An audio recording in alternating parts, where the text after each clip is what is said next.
सदर साहब, thank you so much for joining us. मुझे ये बताइए, लाइफस्टाइल मेडिसिन कोच है क्या? पहले ज़रा इसको एक्सप्लेन करें आम बंदे के लिए कि ये करता क्या है, कैसे किसी आम बंदे की हेल्थ पे या लाइफ पे या लाइफस्टाइल पे असर डालता है।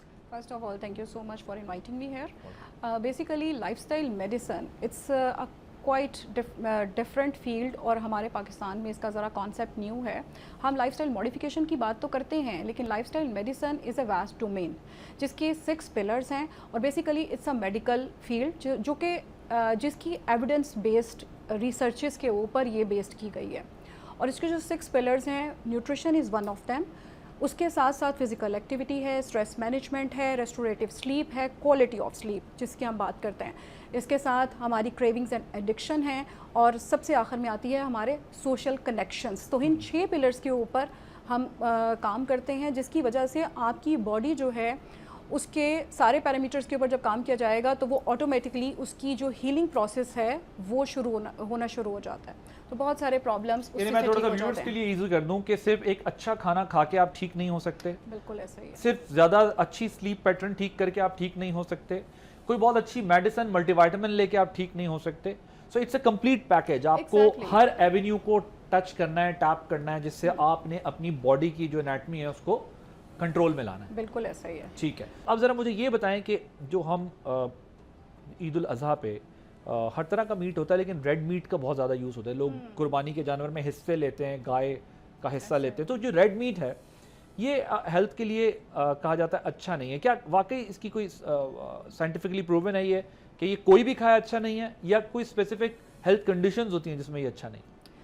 देखिए, बेसिकली जो इन सब के लिए हम बात करें ना, नॉर्मली भी जो आजकल हमारा लाइफस्टाइल है और डाइटरी पैटर्न्स हैं उनके ऊपर सब लोगों के लिए ये इतना हेल्पफुल नहीं है। लाइक जो रेड मीट की बात कर रही हूँ जिसके अंदर बीफ आ जाता है और टू सम हाउ मटन भी उसके अंदर आता है, तो इसकी फ्रीक्वेंसी को थोड़ा कम करने की ज़रूरत है। लेकिन हमारे यहाँ इसकी कंजम्पशन डे बाय डे बढ़ती जा रही है। यू हैव सीन के लोग हाई प्रोटीन डाइट के पीछे गए तो उन्होंने इस मीट की, रेड मीट की स्पेशली कंजम्पशन को ज़्यादा करना शुरू कर दिया, जिसके बाद हमने बहुत सारे हेल्थ प्रॉब्लम्स भी देखे, जिसमें यूरिक एसिड था, हार्ट से रिलेटेड प्रॉब्लम्स देखे, या इसके अलावा कोलेस्ट्रॉल बहुत हाई हो गया लोगों का। तो ये बेसिकली जो है वो हमारे हेल्थ के ऊपर नेगेटिव इम्पैक्ट डालता है, बिकॉज इसके अंदर सैचुरेटेड फैट है जो कि हमारे कोलेस्ट्रॉल को बढ़ाता है।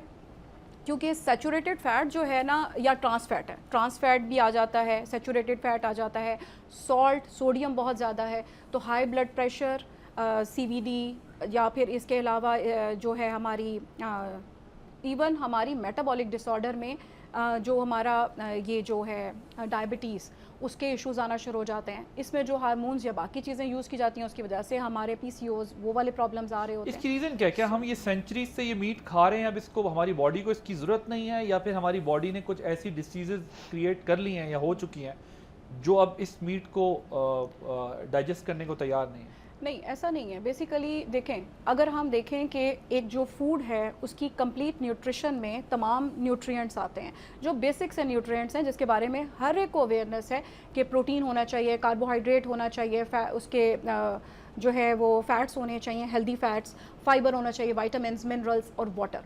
तो ये हमारे न्यूट्रिएंट्स कंप्लीट होने चाहिए। ये नहीं मैं कह रही कि आपने बिल्कुल ओमिट कर देना है प्रोटीन्स को, लेकिन प्रोटीन्स की टाइप को थोड़ा सा चेंज किया जाए, जिसके अंदर आपकी वाइट मीट, वाइट जो है लीन मीट जिसके अंदर चर्बी या इसका इस्तेमाल ना हो, या फ़िश और चिकन आप ले सकते हैं, वो हेल्दियर ऑप्शन है। और इसके अलावा या फिर आप अपने एग्स ले सकते हैं। आप ये कह रही हैं ना रेड मीट नहीं लेना? रेड मीट की कंजम्पशन को वैसे अगर मैं आपको बताऊं, जो हमारी एसोसिएशन ऑफ लाइफस्टाइल मेडिसिन है वो कहते हैं कि उनकी जो रिकमेंडेशन है साल में आप एक दफ़ा इस्तेमाल करें। साल में सोचें, साल में सिर्फ एक दफ़ा यूज़ किया जाए। बट क्योंकि ये सब उसकी स्टडीज़ की बेस पर उन्होंने डिक्लेयर किया, जो हमारी स्टडीज़ का रेशो डे बाय डे बढ़ता जा रहा है। मतलब हमारी बॉडी अब उसको डाइजेस्ट नहीं कर सकती ना? डाइजेस्ट करती है, लेकिन हमारे यहाँ जो प्रोसेस टाइप ऑफ मीट है या कुकिंग मेथड्स हैं वो चीज़ इसको वर्सन कर रहे हैं और ज़्यादा। डॉक्टर शाहरुख खान साहब, ये बताएं कि ये ईद के मौके पर पोर्शन कंट्रोल कितना इम्पोर्टेंट है, जो अगर ना किया जाए तो इनडाइजेशन के अलावा और क्या इम्पैक्ट हो सकता है, और किस तरह खाना चाहिए जो ईद का गोश्त है उसको? अच्छा, इसमें पोर्शन कंट्रोल की आपने जहाँ तक बात किया ना, पोर्शन कंट्रोल तो definitely is compulsory part everyday life का। इट्स नॉट लाइक कि सिर्फ ईद पे पोर्शन कंट्रोल कर लें और बाकी पूरी लाइफ करें ना।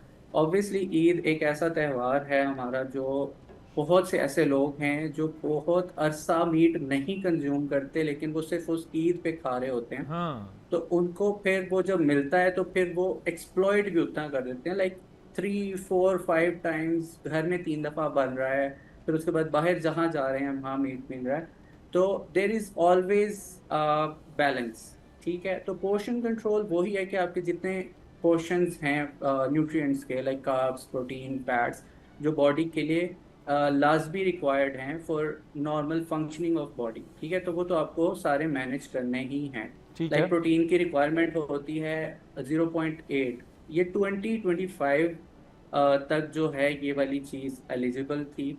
अमेरिकन गाइडलाइंस न्यू आई हैं 2025 से 2030 तक इसको बढ़ा दिया गया, मीट कंजम्पशन को ज़्यादा बढ़ा दिया गया। सो ये मैं इसलिए बता रहा हूँ क्योंकि पोर्शन कंट्रोल में जब हम बात करते हैं हम मीट को बहुत ज़्यादा ना फियर मॉन्गरिंग करना शुरू कर देते हैं और डरते हैं कि जी इससे पता नहीं ये इश्यूज हो जाएंगे, CBD हो सकता है और सो मेनी अदर थिंग्स।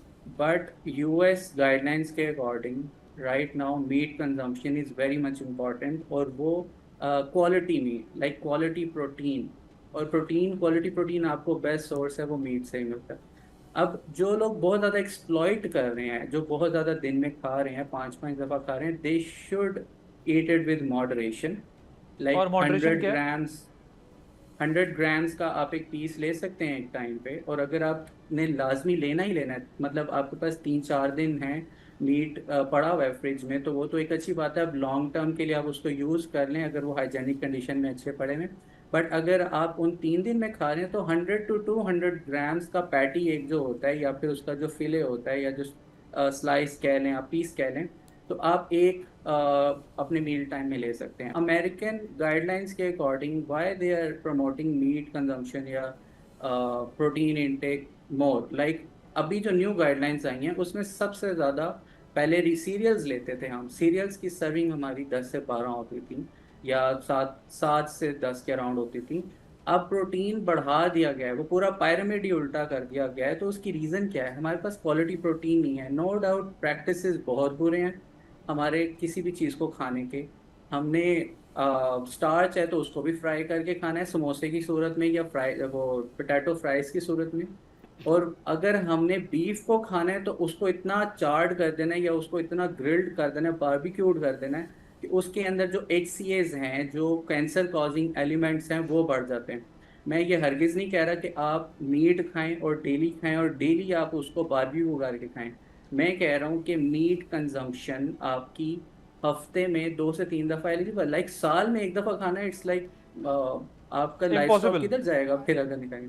हाँ एग्जैक्टली। और कुर्बानी का गोश्त तो सारा हमें जो है वो अफ्रीका भेजना पड़ जाएगा फिर। डॉक्टर साहब बिल्कुल। मैं इसको थोड़ा सा इलाबोरेट करूंगी।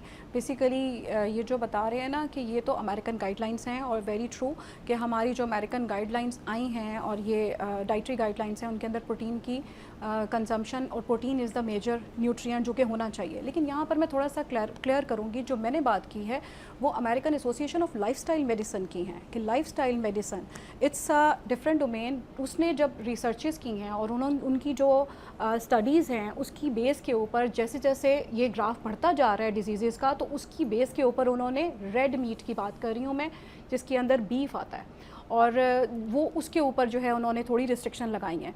इसके अंदर मैं एक और चीज़ ऐड ऑन करूँगी कि देखें जो प्रोटीन की हम बात करते हैं ना, प्लांट बेस्ड प्रोटीन भी है, हम उसको मिस कर देते हैं। आप देखें कि हमारे मोस्ट ऑफ द इंडियंस जो हैं वो गोश्त नहीं खा रहे हैं just because of vegan diet के ऊपर हैं, या उसके साथ वो एग्स को कर रहे हैं। In fact Europe has developed plant based meat also. वो हाँ। कई सालों से, अब वहाँ पिछले 7-8 साल से प्लांट बेस्ड मीट अवेलेबल है, जिसके आप सैंडविचेस, बर्गर्स और ये सब खाते हैं। By the way I tried it, it's very delicious, very tasty. Exactly. तो उसके अंदर ये है कि आप उसके कॉम्बिनेशंस में, क्योंकि देखें जो प्लांट बेस्ड प्रोटीन है वो हाई क्वालिटी ऑफ प्रोटीन नहीं है, सम ऑफ द अमाइनो एसिड्स जो हैं उसमें मिस हैं। तो क्या होता है कि जब हम दालें बनाएं, मैं कॉमन प्रैक्टिस की बात कर रही हूँ कि आपने घरों में अगर दाल बनानी है तो आप 3 से 4 दालों को मिक्स कर लें, छिलके वाली दाल बनाएं, फाइबर कंटेंट ज़्यादा हो जाएगा और उसकी प्रोटीन वैल्यू बढ़ जाएगी। ठीक है, इसके अलावा आप जो हैं बहुत सारे नट्स हैं, सीड्स हैं, उनसे अपनी प्रोटीन वैल्यू बढ़ा सकते हैं। सब्सक्राइब करें और बेल दबाएं ताकि कोई खबर रह न जाए।